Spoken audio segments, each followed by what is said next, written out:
Hello and welcome to the Global Church Project. I'm Graham Hill. David Rowe focuses on emerging Christian leadership in China. After graduating from Gordon-Conwell Theological Seminary, he pastored for a few years in Boston before moving to East Asia to reach urban intellectuals and students. He launched an educational consulting company in Beijing and has lived in China for almost 10 years. He visits China frequently and is a leading mobilizer for young Christian leaders and churches in urban China. David Rowe serves as the director of the Christy Wilson Mission Center at Gordon-Conwell Theological Seminary. He's the international deputy director for the Lausanne movement in East Asia. Is there anything else you want to say to us today about the church in China or the churches of East Asia?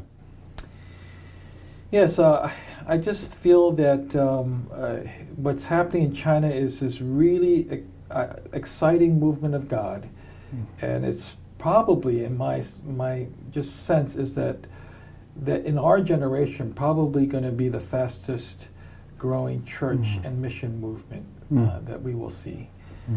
It'll take several more decades to flesh out how it looks, but it'll definitely continue to grow. The church will continue to multiply and send, and this would be a great time for Christians outside of China to really see how we can partner and be involved with this movement, but also learn from it too as well. And you'll see Chinese people coming into our cities and buying up houses and going to the shopping malls, but very likely we'll see Chinese churches and Chinese missionaries start to head outside of China and will impact even in the West. So we're seeing a growing Chinese church here, even in North America, for example, and we'll see that all around the world. So the Chinese people will start to grow. Now, it's a very young church, very vibrant church, and full of, I'm sure, mistakes like any other mission movement that will expand in the early days in the West, as well as the Korean church in the last 30 years. But the Chinese church will make its mistakes as well. But be gracious toward the Chinese, because they really have the true essence of the gospel. And that's why I'm excited about this movement. I'm giving my life to this and seeing this movement really continue in its expansion. Of course, God is the one who's doing it all, and we praise God for that.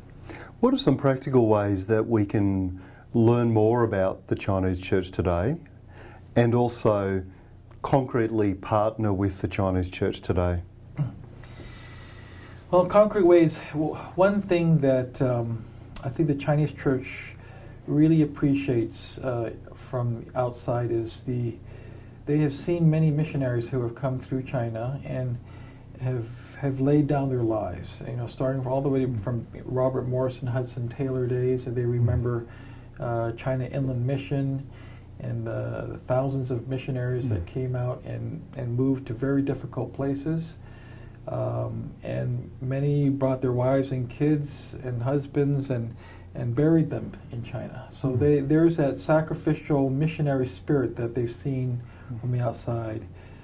And there is a temptation to think, well, now that the Chinese church has it all, we don't need to send any more missionaries. Let's just let the locals do the rest of the work. I think that would probably be an overcorrection, because what the Chinese church would like to see is not them doing the work now, but just to join together with those outside of China in this mission movement, so that it would be, walking hand in hand in that. So going westward toward back to Jerusalem area, it would be great still to see missionaries from around the world there, not just from China, and that would be a great encouragement. But secondly, not just sending our young people, which is part of the example, is that there is something about we have, especially in the West, certain expertise that we may have. And we have, already a couple centuries of history, of mission history, that we can build upon. The theological and missiological thought that has been generated through many years of experience and research and so on. Those are all very valuable information.